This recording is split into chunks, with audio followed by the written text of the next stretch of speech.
એટલે પ્રથમ તો મારે હિસાબ આપવો પડે ને કે 1.5 વર્ષમાં તમે શું કર્યું, એટલે હિસાબ તમને આપવો છે.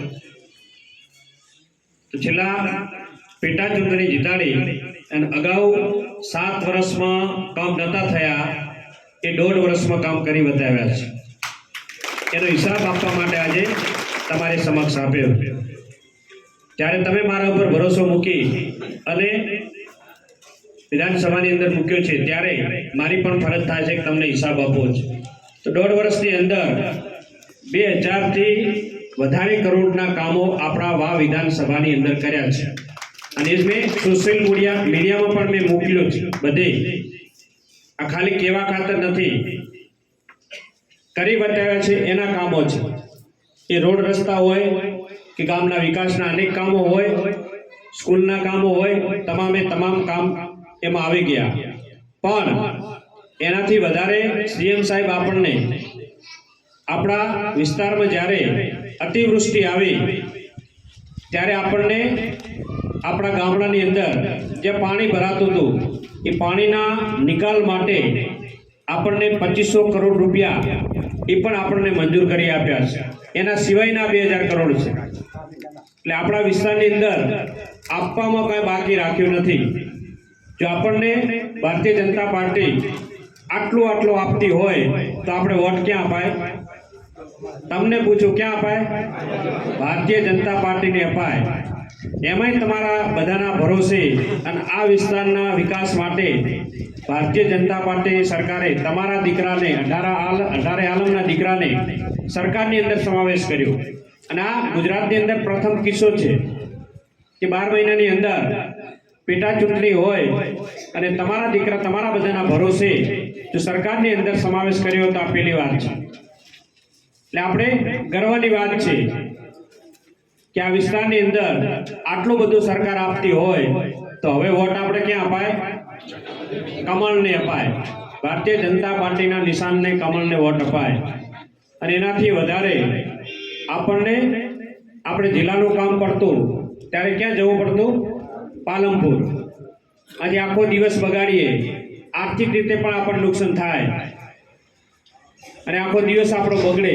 તો આપણા બધાના તમારા બધાની માગણી હતી, તમારા બધાની માગણી સ્વીકારી અને મોદી સાહેબ અને ભૂપેન્દ્રભાઈની સરકાર એટલે કે આપણી સરકારે આપણા માટે વાવથરા જિલ્લો આપ્યો. અને એમાંય તમને ધણીધર તાલુકો આપ્યો હોય નજીક જ. એટલે આનાથી વધારે કાંઈ ના હોય. જો આટલું આપણને સરકાર આપતી હોય તો આપણે વોટ તો ભારતીય જનતા પાર્ટીને કમળને અપાય. જ્યારે અતિવૃષ્ટિ આવી ત્યારે પણ ફૂલ નહીં તો ફૂલની પાંખડી જ્યાં આપણને નુકસાન થયું ના થયું હોય દરેક ખેડૂતને સહાય આપી છે ને સહાય. ત્યારે આટલું બધું આપણા માટે ભારતીય જનતા પાર્ટીની સરકાર વિચારતી હોય તો આપણે કાંઈ બીજું વિચારવાનું હોય ના હોય. સામે કાંઈ છે સરકારમાં? સામે કાંઈ આપણે વોટ આપશો ને કદાચ તમે એક આધો સભ્ય જીતાડો તો સરકારમાં કોઈ ફરક પડવાનો? ઉપર પ્રદેશમાં આપણી ભારતીય જનતા પાર્ટીની સરકાર અને રાજ્યમાં આપણી સરકાર કાં બદલાઈ જશે? એનાથી બદલાવાની નથી. શું થશે? આપણા વિકાસના કામો અટકી જશે. એ આપણને નુકસાન થશે, બીજું કોઈ થવાનું નથી. જો આપણે જરાય ભૂલ કરી અને આપણે જો કોંગ્રેસને વોટ આપ્યું તો આપણને જ નુકસાન છે, બીજા કોઈને નુકસાન નથી. તો ભારતીય જનતા પાર્ટી આટલું બધું આપણા માટે વિચારતી હોય તો આપણે બીજું કંઈ વિચારવાનું આવતું જ નથી. એનાથી વધારે જ્યારે આપણે આ વિસ્તારની અંદર નર્મદાનું પાણી ના આવ્યું તો શું હાલત થોત? તમને બધાને ખબર છે. આ વિસ્તાર છોડવો પડત ને. જેમ સાહેબે વાત કરી, એમ ડૉક્ટર સાહેબે વાત કરી કે આપણે ગુજરાતમાં જતા પાવા માટે, બાજે પિયત કરવા માટે. તો આ મોદી સાહેબની સરકારે, ભૂપેન્દ્રભાઈની સરકારે આપણા માટે વિચાર્યું.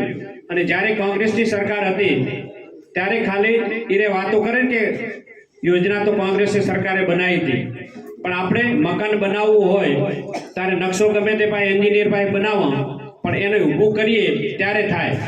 એના સિવાય મકાન બને નહીં. નકશાથી ખાલી થોડું મકાન બની જાય.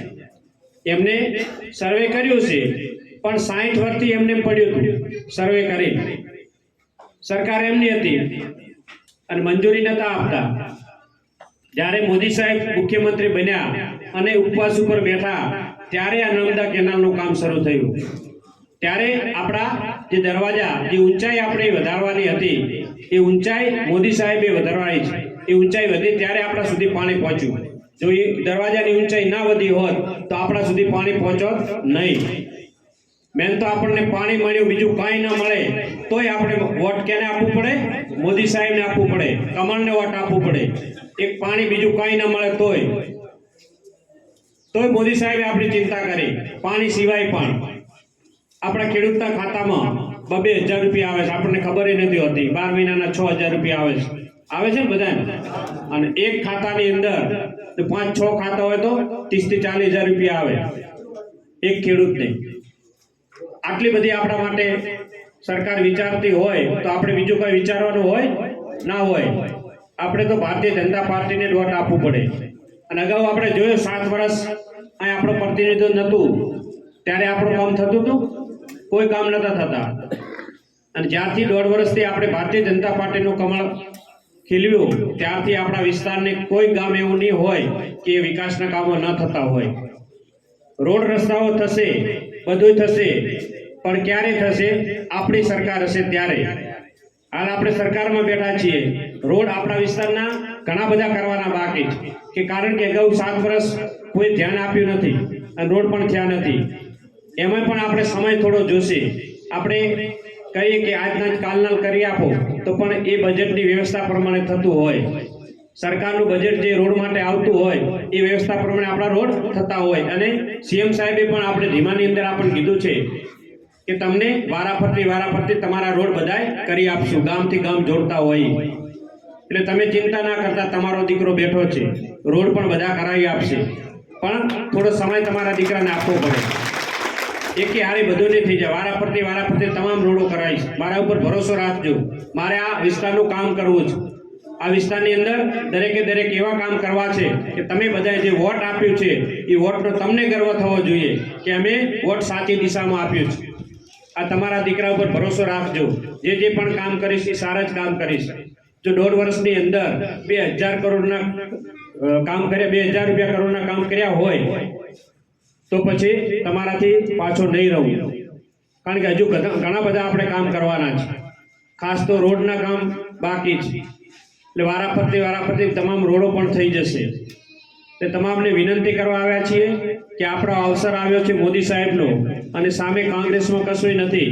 ખોટા પાપના ભાગીદાર ન બનશો. પાપના ભાગીદાર એ માટે કે આપણે કંઈ સારું કાર્ય કરવા જઈએ અને કોઈ અંદર રોડ નાખે તો એ આપણને પાપ લાગે.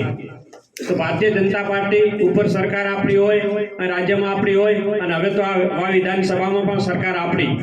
જ્યારે આપણી સરકાર હોય અને કોઈ આડું થાય અને વિકાસના કામોમાં રૂકાવટ કરે તો આપણને પાપ લાગે. એટલે તમામને મારી વિનંતી છે, જ્યાં તમારા સગા સંબંધીઓ લાગતા હોય, જ્યાં આપણું આખા વિસ્તારની અંદર વાવથરા જિલ્લાની વાત છે, 3 વિધાનસભામાં જ્યાં લાગતું ઓળખતો એમને તમામને ફોન કરીને કહેજો. રૂબરૂ મળો તો રૂબરૂ કહેજો. સમય હવે ઓછો છે, ખાલી દિવસો થોડા જ બાકી રહ્યા. એટલે તમામને વિનંતી છે, જ્યાં લાગતું ઓળખતું કહેજો કે ભારતીય જનતા પાર્ટીને વોટ આપી અને આ વિસ્તારને સમૃદ્ધ બનાવવા માટે, આ વિસ્તારના વિકાસ ના અટકાવવા માટે તમારે બધાને કમળના નિશાન ઉપર વોટ આપવું પડશે. એટલે તમામને મારી વિનંતી છે કે 26/4ના રોજ, આમ તો લગનગાળો ખૂબ હશે, ગરમી પણ હશે, પણ આપનું એક મત રહી ન જાય એ માટે વિચારજો. કારણ કે આ 5 વર્ષે પાછી ચૂંટણી આવતી હોય છે. આ વખતે તો 7-8 વર્ષે આવી. એટલે આપણી આ સીડી તૂટી ન જાય, તાલુકા પંચાયત, જિલ્લા પંચાયત તૂટી ન જાય. જો એક સીડી તૂટી જાય અને કૂદકો મારવા જઈએ તો આપણને વાગે. એ આપણને વાગવું ન જોઈએ. અને આપણા વિસ્તારનું કામ થવું જોઈએ, અને આપણા વિસ્તારનું સારું કામ થાય, અને આપણે સૌ સાથે મળી અને જસના ભાગીદાર તમે બધા બનો, એના માટે વિનંતી કરવા આવ્યા છીએ. તો તમામને વિનંતી છે, 26/4ના રોજ, અને લગ્નગાળો હોય કે ગરમી હોય, પણ આપણું વોટ રહી ન જાય એ દિવસે આપણે આપણો આધાર કાર્ડ હોય, ચૂંટણી કાર્ડ હોય, આપણી પાસે જ રાખજો. એટલે જાતા આવતા તરત જ તમારું વોટ થઈ જાય. તે તમામને મારી વિનંતી છે, તમારા દીકરા ઉપર ભરોસો રાખજો. આ વિસ્તાર માટે હંમેશા જાગૃત રહીશ અને આ વિસ્તારના કામો માટે જાગૃત રહીશ. અને તમે બધે જ્યારે ભરોસો મૂક્યો છે તો તમારો ભરોસો એળે નહીં જવા દઉં. ત્યારે પણ કીધું હતું કે તમારો દીકરો બનીને કામ કરીશ, સેવક બનીને કામ કરીશ. અત્યારે પણ ભારતીય જનતા પાર્ટી એટલું બધું નામ બનાવી દીધું છે આખા ગુજરાતની અંદર. તમારા બધાના આશીર્વાદ થકી બન્યું છે. એટલે તમારો આ આશીર્વાદ કે આવી મારામાં જ રહેશે અને હું પણ તમારાથી દૂર નહીં રહું. તમારા નાના મોટા કાપા માટે હંમેશા સાથ સહકાર આપીશ. અને 26 તારીખના રોજ કમળના નિશાન ઉપર વોટ આપી આપણા બંને ઉમેદવારોને જીતાડો અને હનુમાન દાદાની જય બોલાવો. તો બે હાથ ઊંચા કરીને આશીર્વાદ આપો અને આપણા બંને ઉમેદવારોને જીતે એવા આશીર્વાદ આપો. બોલો હનુમાનજી મહારાજ કી જય.